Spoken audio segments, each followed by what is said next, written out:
for some reason, the new block wall they drilled holes at the bottom of the block. So like when I got there today, there's like just water just shooting out of these holes. And I'm like, damn, I mean, there was probably a half inch of water running through that basement today when me and Randy were working down there. I was like, we're going to have to get this thing dry. And do not forget this Sunday.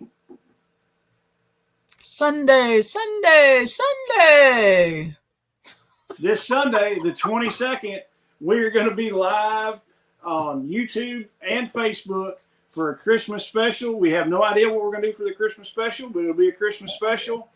But the big thing you do not want to miss, we're going to be giving away a knife roll. Shelly, we're going to have a VacMaster knife roll that we're going to be giving away to somebody. It's an awesome knife roll. I've got a couple of them. Shelly's got a couple of them, and they're freaking awesome. So all these spectacular knives. It's got scissors right here. It's got one of those honing sticks right here. It's got everything that you need to do your home processing right here in a roll. It rolls up. It's just amazing. So join us. Canvas bag. Yeah. Join us the 22nd of December, this coming up Sunday for a live, and hopefully you will win the knife roll. This could totally be yours. Yeah. So we'll see you Sunday. Hey, everybody. Welcome back to the Homestead HQ, where we talk about homesteading and preparedness. This is Shelly. I'm Jason, and I've been working in the dungeon basement, but we'll get to that here in a little bit. It's not really a dungeon. Not when I get it'll be nice, real nice when we get done with it. I hope so. Yeah. Hey, guys, it's Jason back with you. Glad to have you here. VacMasterFresh.com. Go check those guys out. They make probably the best chamber sealers on the market. I'm not biased. I like it. They're a super great product. But use the code Homestead. You'll save 15% off your order, not just for the chamber sealers, but also for knives, bags, and all their butchering stuff, stainless steel tables, all that. And Shelly, they've still got a sale going on, don't they? Yeah, but I'm not sure. It may be ending today, which is not when this will be released. But just in case, right now they have a sale going on, 10% off if you spend $600, 15% off if you spend $800, and 20% off if you spend $1,000. And that stacks, our discount stacks on top of that. So, if you spent $1,000, you'd get 35% off. So go check it out. The sale may be ending on the 18th, and I think this video is going to come out in the morning, right? Yeah. So they may have another sale starting in the morning. I'm not 100% sure, but definitely go check them out. They have great chamber sealers. You will not be disappointed in the products you get from them. That and the knives. I mean, I put in Kroger, and we grow and raise a lot of our own meat that we eat here. But when Kroger has bone-in ribeye roast for $5.97 a pound, you jump on that stuff. So I bought, it was almost a 10-pound bone-in ribeye roast. I cut the bone out of it. We'll save the bones and eat those later. But I cut ribeye steaks out of it. And, man, I did a video on it. You're saving $9 a pound or so, $9 to $10 a pound. I used their knives. Man, that 8-inch breaking knife slid right through that ribeye. I mean, it was just like, holy cow, this is nice. You can make some amazing bone broth out of those ribs, and that stuff is good for your gut, man. Oh, yeah. Well, I'm gonna cook the ribs. I usually braise the ribs and eat those, and I love some beef ribs. I like beef ribs too. I actually like those better than pork ribs. Yeah, but I mean, I cut that rib roast into ribeyes, like good inch and a quarter thick ribeyes. Stuck them in the bags and stuck them in the chamber sealer and sealed them up. I mean, think about it. If you start saving $9 to $10 a pound on meat, I mean, you can pay for one of those things pretty stinking quick. So, yep. Guys, go check out VacMaster. Also check out Signature Solar. There is a coupon code, or there's a link in the description of the video. Click on that link and use the code Homestead. That'll save you some money on your solar stuff. Mm-hmm. I've actually got a video with one of their products going to come out after Christmas because I'm not going to be mean and open someone's Christmas present before they get it. Yeah, someone else's Christmas present. Yeah, somebody else's Christmas present. I'm not going to open it. Right. But yeah, well, I've got some other plans for some stuff that after the first year I'm going to order before Trump's tariffs kick in that everybody's scared about. So, yeah. So I'm going to order some more solar stuff and play around with it. But yeah, go check out signaturesolar.com and order some stuff from those guys, and use the affiliate link. You'll get some money off that way. So, Shelly, what have you been up to? I saw your fence that you put up. It looks pretty good, doesn't it? Yeah, the hard fence looks good. I glanced at the hard fence, but I was talking about the new electric fence that you got stuck up there. Randy's got, we had to buy a new battery for one of our solar chargers. So it's got to like sit outside in the sunlight for 3 days to charge up. And we've not had any sunlight because it's been all rain. Like it's like the Pacific Northwest here right now. It's just not going to stop raining. Yeah. So that's just like a small section of the fenced in part of our field because we want to, like move them around the field and rotationally graze them or whatever that is. And then, so what have I got going on? A friend that I work with has had a little ram lamb born it was the end of November, and we are buying him. So our girls will have a guy, and we're going to get him, I want to say the end of March, I think. He told me like 4 months or something. That's fine because, I would rather him be where he's with his mama while it's cold and all that kind of thing. You're working on my basement. Yeah, I'll get into that in a minute. I want to get to some point, like there's some structural things that have to be fixed that Jason is working on, but I want to get to the point, and that's because our basement leaks. I want to get to the point where I can put shelving down there and, like store potatoes and gourds and sweet potatoes and all that kind of stuff, have places in the basement to put that and places to start. I want to ramp up my canning stuff and just have places to store food. And a basement is a good place to do that because it's cool and dark, and usually things last pretty well down there, but not when I have rivers of water running through my basement. I don't know what they did on that. At the bottom of it, along those walls, and what they did, for people that don't know, they dug the basement out from underneath the house. The house was here. It was built here, and then they dug the basement out. And then not only that, there's been additions put on the front of the house and the back of the house. Yeah. So it's kind of weird, but go ahead. Yeah. So they dug it out, which is not uncommon. I've seen it before.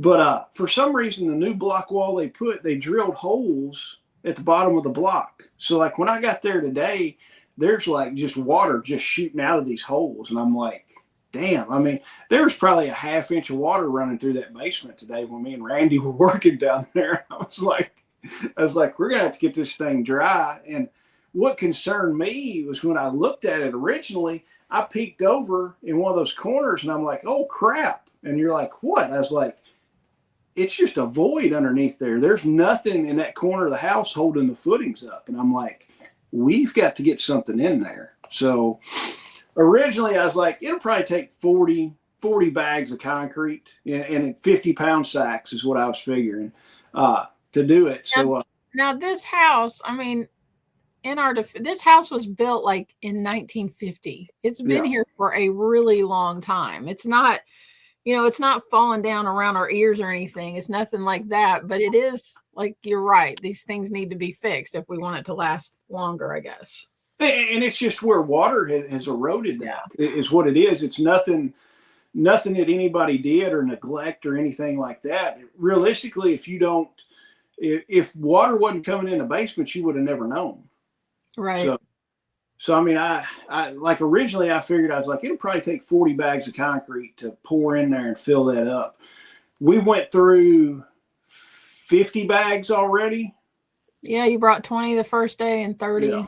yesterday. Yeah. Yeah. So we've done 50 bags so far. So we put, was that 2,500 pounds of concrete in there already? And we're half to 2/3 of the way filled up. So, but the bad thing about it is Randy's helping me, but you mix a 50-pound sack and we're mixing it in a bucket with one of my tile mixing drills. So we're mixing it, but the bad thing is you got to get on the step ladder holding this bucket and then dump it back over behind the wall. And you've only got like a 4-inch gap in there to pour it in there. And it's just like after 30 bags, and it didn't take long to mix the 30 bags, but after humping 30 bags on that step ladder and pouring it, I told Randy, I was like, man, my arms are freaking shot. So doesn't a bag of concrete weighs what, 50 pounds? Yeah, these are 50-pound bags. And that's dry. So what does it weigh when it's wet in a 5-gallon bucket? Well, if you put, let's say maybe 2 pounds for the bucket, and then we're not putting a gallon of water with it. But if we put a gallon of water with it, you're another 8 pounds. You're doing a 60 pounds, somewhere around there. So it's not super fun, but No. So, but it's better than being out in the cold and everything else. I was going to say the cold and the wet, but it's wet down there right now. It seems like everything that we get into around here turns into something bigger. Yeah. But the thing is, my life. But the nice thing about it is it's something that I can fix. Everything's going to be fine, and nothing. I mean, once it's done. I mean, we're going to fill all that in. The footings are going to be supported again, and it's not like it's costing $1 million. Right. So, I mean, you're still good. I mean, you're not going to have to go sell plasma or anything next week. Thank God.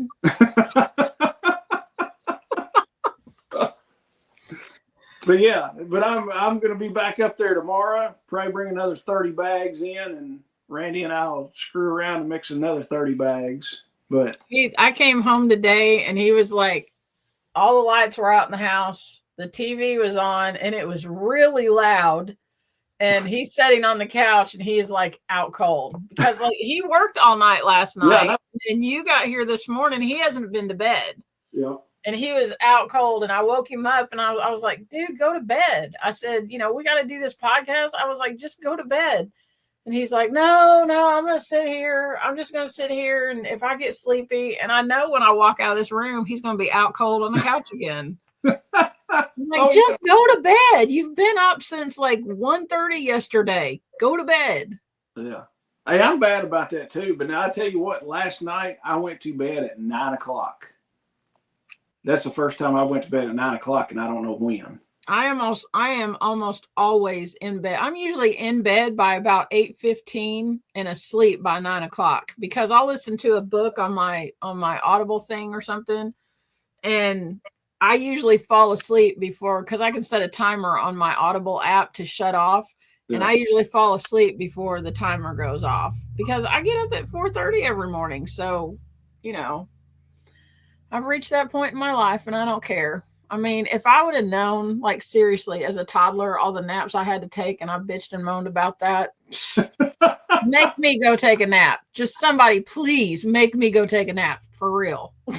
Oh yeah. Now I'm a night owl. It's most of the time it's at least 11:00 before I go to bed, and then there's some nights that I will go in there and try to go to sleep, and then like the last time I look at the clock, it's like 1:30, and I'm like, this sucks. I'm going to have to be up in a few hours. So, but it is what it is. So, real quick, before we get into the news, on the website, the pig processing class is live. You can sign up for that. We've got the pig processing is going to come up January 25th. It's going to be here at my house in Bowling Green, Kentucky. We're going to show you how to take a pig that is alive and that'll be alive in the morning, and it's going to be sausage and Backmaster bags by the afternoon. So we're going to show you all the steps of that. It's $250 a person or $400 for couples. So it's going to be a limited thing. We're probably only going to have 10 seats for this because we want it to be a hands-on where you get in there and actually get your hands on cutting meat and stuff like that. We would rather do a small class and you get your money's worth. That, and you will leave with one, possibly two butchering knives from Backmaster. We're waiting to see if we can get everything in by then and stuff. So go check out the website, KentuckySustainableLiving.com, and sign up for that ASAP because there's only 10 spots available for that. So, and hopefully the weather will be nice. Hopefully it'll be like a high of 42 and sunny, but it probably won't be. It'll probably be 12 degrees and snowing. Another thing, I came across something today, and I'm just going to recommend y'all go listen. If you follow Nicole Sauce, who is her website is Living Free in Tennessee, she's putting, it started on the 17th. So she's putting a different version of The Night Before Christmas on her website. It goes on there like every night at 5 or 6 o'clock up until Christmas. The first one that was on the 17th was the intellectual Night Before Christmas, the reading of the story. It is a freaking hoot, man. You got to go. I posted it on our Facebook page for Kentucky Sustainable Living Festival. So it's on there if you want to go listen to it. But livingfreeintennessee.com, go listen to these because it's just funny as crap. I sent it out to a bunch of people at work because I work with a bunch of engineers. And so they're all like, this is awesome. I haven't listened to it yet. I need to. It's really funny. It gives like, I mean, I can't even duplicate it. I'm not smart enough. I mean, I knew what they were talking about when they read it, but if I didn't know the story, I don't know that I would know what they were talking about because it was all these like big $5 words and stuff. I was like, oh my God, this is a hoot. It's so funny. Well, now with the pig processing class too, don't worry if you get cold. We've got a wood stove and you can stay warm. Mm-hmm. So Shelly will vouch for the wood stove. Yeah, once we get the pig like dispatched and skinned and all of that eviscerated and everything, we'll take it inside. We'll close the big door to the shop and it'll warm up in there pretty quick. He gets that fire going and it's warm. But dude, I mean, if you look at the on our website where you go and sign up for the class, it says on there, make sure to dress warm, dress in layers, wear warm socks, wear comfortable shoes, all of those things. We'll have nitrile gloves and everything for you to wear, but it's probably a good idea to wear a pair of warm gloves and put the rubber gloves or plastic gloves on top of it. So, and make sure you wear something that you don't care because we're going to be like elbows deep in a pig. Make sure you wear something that you don't care if it gets a little bit dirty because you're probably going to have to go home and wash up. Can we do hot chocolate for it? Yeah, we can make hot chocolate. That'd be good. All right. We got to figure out what we're going to do for lunch. Something non-pork. Yeah, something not pig. I'm thinking chili would be good. Maybe. So, hey, guys, leave a comment in the comment section. What should we have non-pork for the pig processing class? Whether you're coming or not, I'd like to know suggestions. Leave a comment and also just leave a comment for anything. It helps with the algorithm. The more comments we have, the more people get to see it. And it helps out. And share this so people find out about it. Yeah. So what do you got? Pork in my chili, though. I put pork and beef in my chili. I like spicy pork in my chili. Well, we probably don't need to do pork for the class. You can't really taste the pork, though, because it's in chili. But now I'm the one that says, too, one time when I was doing a beef, I was grinding hamburger, and there's a picture of me eating a hamburger while I'm grinding burger. So it's whatever. I mean, I wouldn't want a pork chop or whatever, but maybe a couple different kinds of soup. All right. You're in charge. We'll figure something out. All right. What have you got for news? So I was looking on I actually found an article on Babylon Bee, and you guys know Babylon Bee is all satire stuff, right? So there's this article. Supposedly. Supposedly. This article that says Is it too far? Biden pardons all bicyclists. And it says, he clearly didn't think this through with any regard for civilized decency, said one White House insider. We tried to talk him out of it, but he insisted on pardoning all bicyclists. From his standpoint, it doesn't matter how unpopular he is. He's leaving office next month, and pardoning cyclists is one obvious sign that he's going scorched earth on his way out. So that's supposed to be funny, right? It's supposed to be like, oh, whatever. The reality of it is he is going all scorched earth. Yeah. He has pardoned. There's one Chinese guy that he pardoned that was in jail because he had hundreds of videos on his computer of child pornography, including rape of infants. Yeah. And I don't know if saying the R word is going to get us shut down. Sometimes, this is whatever. It's bajiggity. But, and then not only that, this is like everybody's up in arms about this in Pennsylvania. Apparently, so if you guys know what Kids for Cash is. Not the cars, clunkers for cash for clunkers. Yeah. So there was a judge in Pennsylvania 15 years ago. He was sentenced in federal court, a judge. Okay, a judge. He was sentenced in federal court for more than 17 years. That's all he got was 17 years. For his part in what FBI acknowledged as the worst judicial scandal in Pennsylvania history. His name was Michael Conahan. And him and another judge originally were charged in 2009 following exposure of the scheme to send kids to for-profit jails in exchange for kickbacks. Yeah. Like sending minors to like juvie or whatever for-profit jails where those children were exploited and everything. Oh, yeah. Some of the kids that this happened to have even taken their lives since that happened.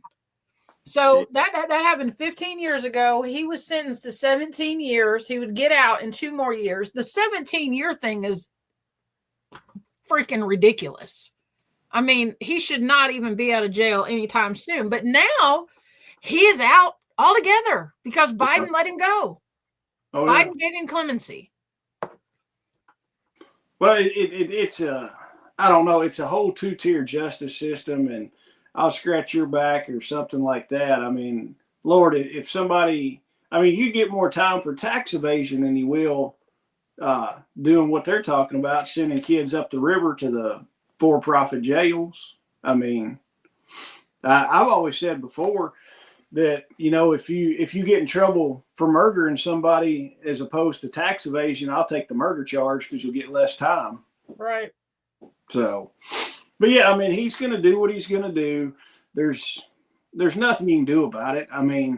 But there should be something set in there, some way to regulate that. Because, essentially he can do whatever he wants to and pardon whoever he wants to, and there's no checks and balances on that, which is kind of crappy. The way our government is set up, there are checks and balances on it, but I don't see too much checks and too much balances on that deal. Well, and he pardoned, it was like 1,500 people. Yeah. Now, he probably doesn't even remember 1,500 people. No. And you can't tell me that I just kind of feel like, and y'all can agree or disagree, but I just kind of feel like there's somebody back there that is like taking handouts and, oh, you're going to pay me this much? Okay, your name's on the list. You're clear. Oh, here's another $2 million. Your name's on the list. Oh, you're clear. And he just signs this blanket clemency thing, and he probably didn't even know half those people. Oh, no. Well, that's what the whole government's turned into, is how much money can I get out of this deal? It's just, it's disgusting. I don't know. No, it's stupid. There's nothing we can do to fix it. It's probably never going to be fixed, honestly. And it's one of those things that just pisses me off to the core, all the corruption and stuff going on with the government. And there's not much way to fix it.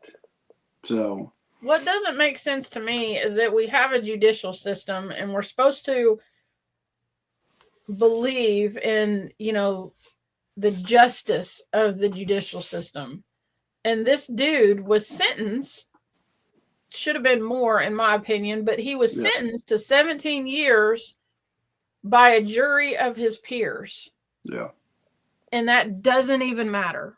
Like, how do you have faith in the judicial system that somebody who does something so horrific is going to serve the time given to them when this can just happen? And I know it happens. I know it happens on a state level. Like, governors can do this. It happens on a federal level. I know. But it still is crap. Oh, yeah. I agree with you. Maybe they ought to just stop it all together. Yeah, I agree. So, I mean, I'd be in favor of it, just stopping it all together. I mean, you're just letting people go. So, I think they ought to be harder on a lot of things, too. I think there's certain things that you ought to, high-speed lead poisoning is the way to take care of a lot of it. And I would be all about it. I mean, that and televise that stuff on TV, that'd stop a lot of that crap right then. So that and go back to public hangings. Yeah. I mean, now, heck, think about this. We could pay off the national debt if we went back to public hangings and did a pay-per-view deal and all the money went to pay off the national debt. I mean. Or what about if we weren't housing all these idiots and using tax dollars to do it? Well, you got that too. So, all right, let's jump into. I mean, I've got mixed feelings about all that stuff, but if you're going to mess with kids and if you're going to, have child porn and abuse children, and I don't feel like tax dollars should go to pay for your stuff. I feel like a wood chipper should be installed in that prison, and that should take care of it. Yeah.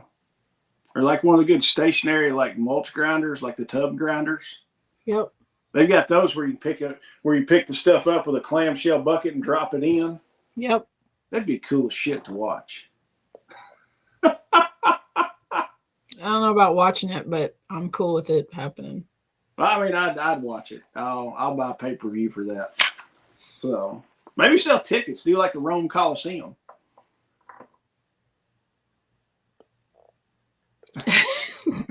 Let's move on. You opened the box. I just looked in. Yeah. So, what have we got for a main topic? So, our main topic today, we're going to talk about food sovereignty.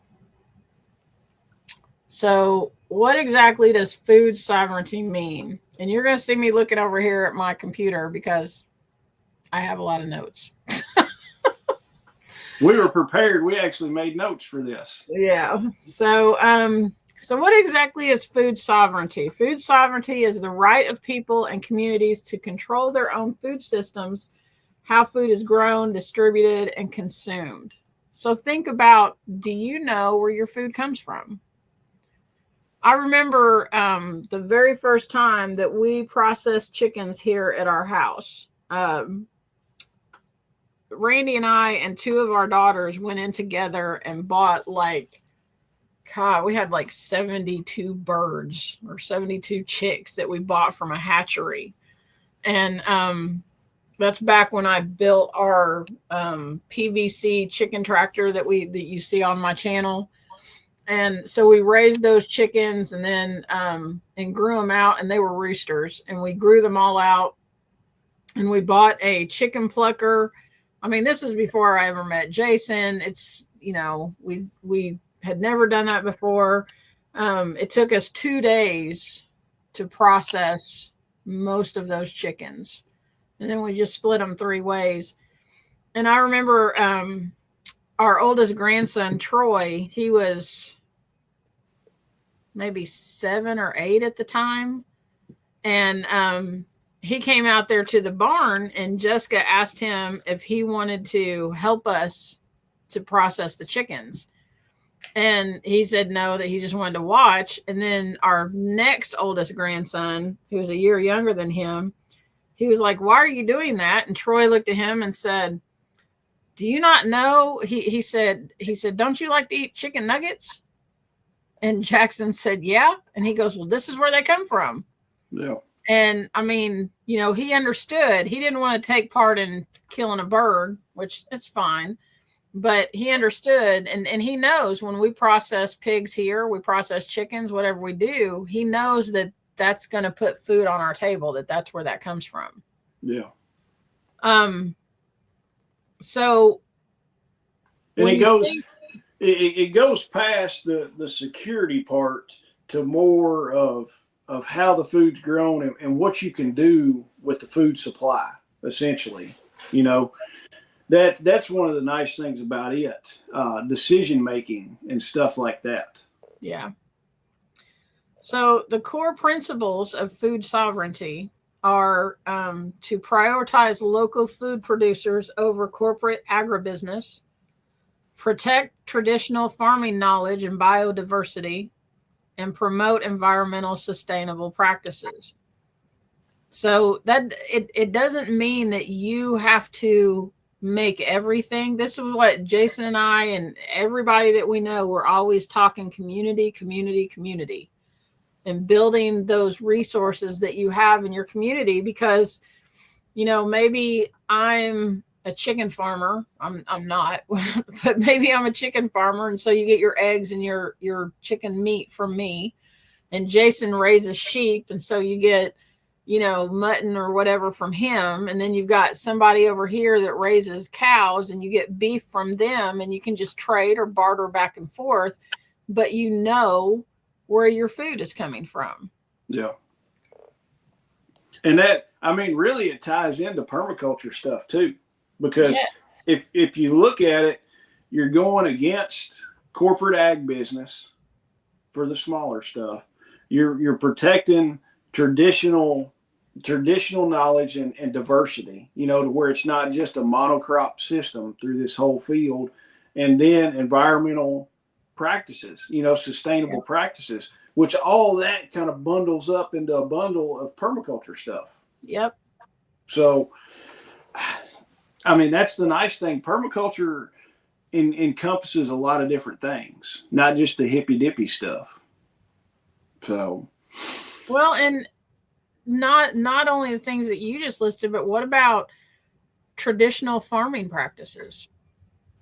You know, not big ag practices, not the, you know, all of the super expensive inputs that farmers have to buy just so they can grow a crop of corn and all of that stuff. I'm talking about traditional stuff that's sustainable on your property, making your own compost, you know, using those systems that interlock with each other and work with each other to grow your own food, to fertilize your own ground, to not have all the chemicals and all that stuff. And I'm not talking about, like, I'm not a huge proponent of organic, mainly because I've learned that foods that say that they're organic in the grocery store, they're still allowed to put chemicals on those. There's a whole list of chemicals that you can still put on that.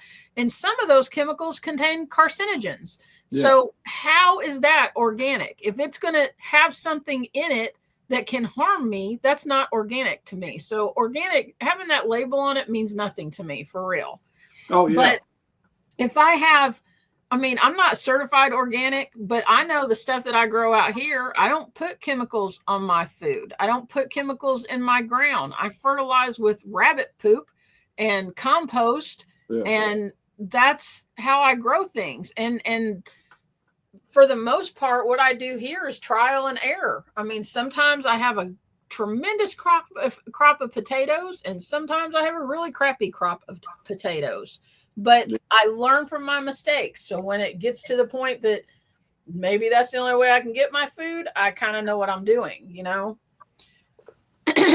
So some of the challenges of food sovereignty, big ag. I mean, you wouldn't think, did you, something I heard recently, you know, because RFK Jr. is going to take over what is it called? DSS? No, HSS, Health and Services, Health and Human Services. Yeah, HHS. That's what it is. And so he's trying to get a lot of the toxins that we have in our food out.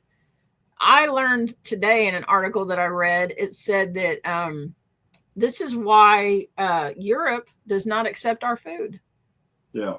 Because of the stuff that we put in our food and I'm talking about crops. Like they don't accept our food to be shipped there for their consumption because our crops are grown with too many chemicals. Yeah. I mean, that's okay. I mean, they try to make it sound like the United States is like feeding the world, and there's a portion of the world that won't even take our food because they, deem it too toxic to consume. Oh, yeah. And I mean, if you look at most of this farmland, when the crops are not there, the dirt's red. It's just freaking red dirt. I mean, and if you know anything about construction or anything like that, red dirt is what you use to build buildings on, because once you get it at the right moisture level and pack it down, that stuff turns to bricks and it's rock hard. If these big ag farmers that are just doing row crop year after year, if they don't have those chemicals, you go out there. I would love to see. Well, you can see what it looks like at when they curve. At the edge of the rows where the boom sprayer doesn't get sprayed. Yeah. You've got all the rest of the corn's 9-10 foot tall, and then the other corn that didn't get sprayed, that stuff might be 3 feet tall and just looks pitiful.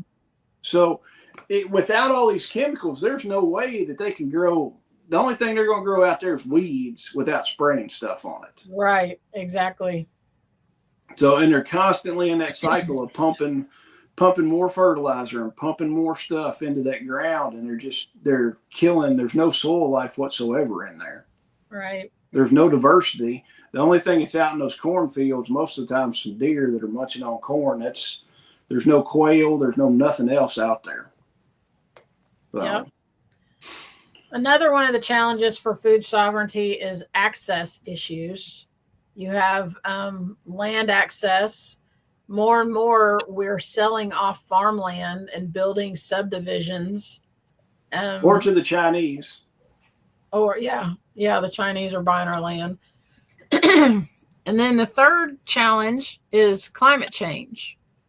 Now, I don't really want to get started on a discussion about climate change.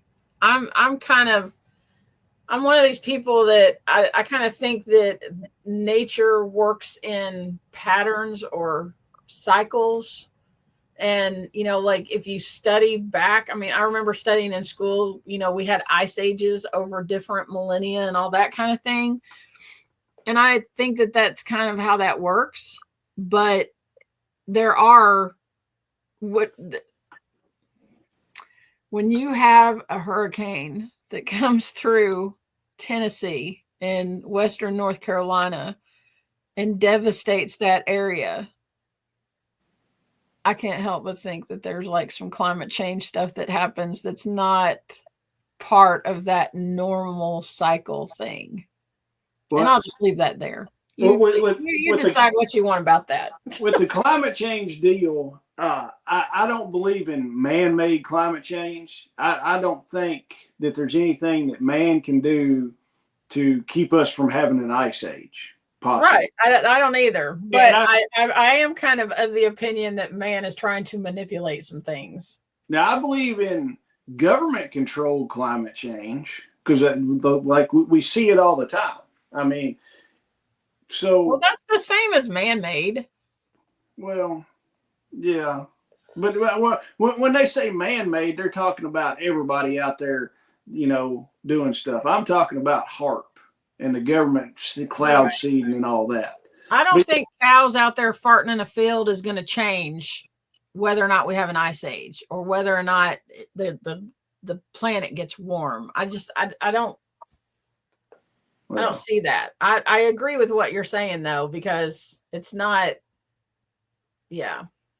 But I mean, and granted, yes, some of the challenges, like you're looking at challenges right now over in Tennessee and North Carolina. These people's places have been wiped out. Even if they've got soil left to plant anything in, it's horribly toxic where you can't plant anything in it, much less live there. So yes, you've got problems with that as far as we'll call it the climate change deal. But we don't know challenges compared to what these people are dealing with. Yeah. So, I mean, you got that. You do have droughts, unpredictable weather. The weather is, I think Tornado Alley has shifted this way a little bit. And you can kind of see it because we do have weird storms at certain times. But I think a lot of that's manipulated also. So, and then also, too, if you're getting stuff from a small farmer, let's just say a small farmer that's raising beef cattle is only running 100 pair.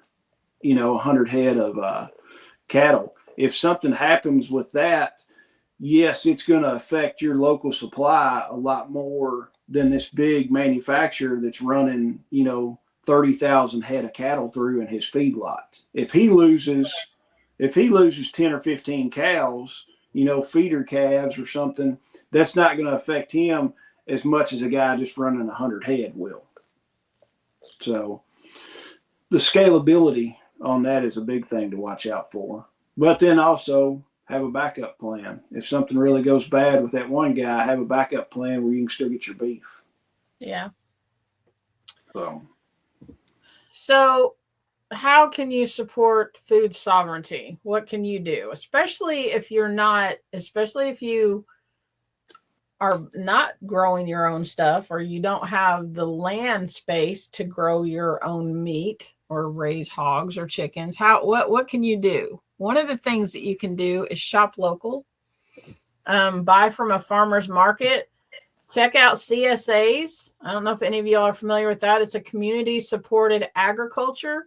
And usually what that is, you'll get with a farmer at the beginning of the season that'll have CSAs or have a CSA, and you pay them so much a month. And then the way that it worked, because I used to do this back before we started growing our own food and stuff.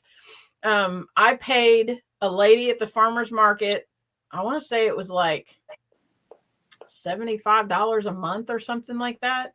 And every week I would go up to the farmer's market and she would have a basket of food for me. Like there was various, and it was stuff that was in season. So it was various vegetables. At the beginning, I know in the spring, she would have like different kinds of lettuce and kale and spinach and all of that kind of stuff in there. There would be potatoes, carrots, like whatever was in season coming out of their garden. And then she also, she bartered with other people at the farmer's market. And so sometimes there'd be a whole chicken in my basket or a dozen eggs, or she also had a flower growing business, and she grew flowers for people for weddings and stuff like that. So every week I would get this pretty bouquet of flowers that she had in the basket, and her flowers were beautiful. But I'm pretty sure I paid $75 a month, which I don't know, maybe it's been so long ago. I mean, maybe at that time, I'm thinking now that's pretty cheap for every week. I got a basket of food for $75 a month. But go support your farmer's market. And, a lot of places, and even in big cities, they'll have them well into like October and November and as early as March, because you got people that are growing things in greenhouses and stuff. And if you get to know those people, then, you can just work with them directly. I mean, maybe they do have greenhouses and they're growing stuff, but maybe the farmer's market's closed down in the wintertime. You may still be able to get food from them all year long. Yeah. And you're going to eat more seasonally if you're doing that. Just like our ancestors did. They ate seasonally. Whatever was in season, that's what they were eating if they didn't have it canned and stuff like that. Right. Which is good to eat seasonal. You hear people talk about that a lot. I mean, you're not eating fresh. It's not normal to eat fresh tomatoes in January unless you've got an awesome greenhouse. Right. So another way you can support food sovereignty is, of course, grow your own food, grow your own garden, raise your own meat, all of those kind of things. You can also advocate for policy change. Like right now in Kentucky, it's and I think it's happening in Tennessee too. It's a hot topic about raw milk. Yeah. And there's a lot of people in my area and down in Tennessee that are very happy that RFK Jr.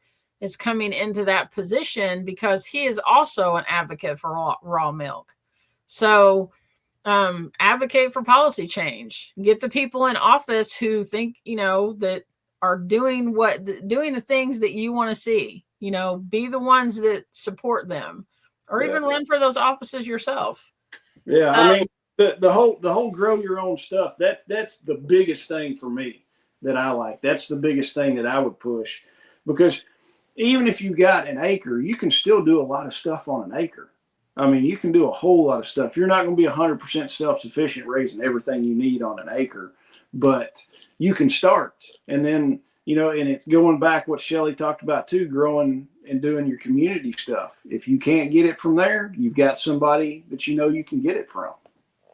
So grow as much stuff as you can. Try. If it doesn't work, try something else. I mean, just keep trying. Something is eventually going to stick and you're going to find that you like. I mean, heck, you could do on an acre, Lord knows how much you could do as far as just bees. I mean, and making honey, that's liquid gold. You could trade all kinds of stuff. You could get a hell of a lot of beef for some honey, I'd say.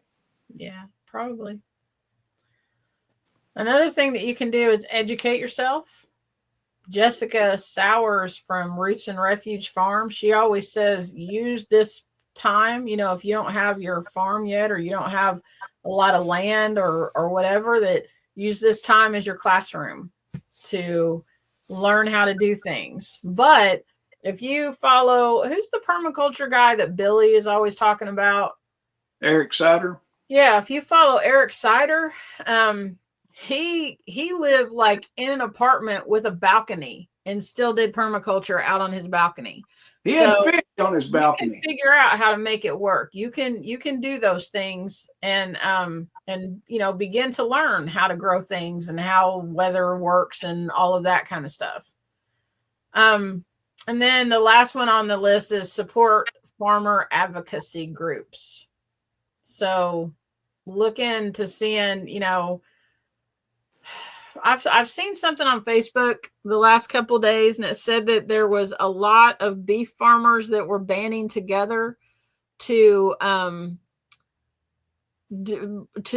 create their own beef processing places, because I guess this is like a monopolized thing. Oh, and yeah. It just knocks small farmers out of being able to do this.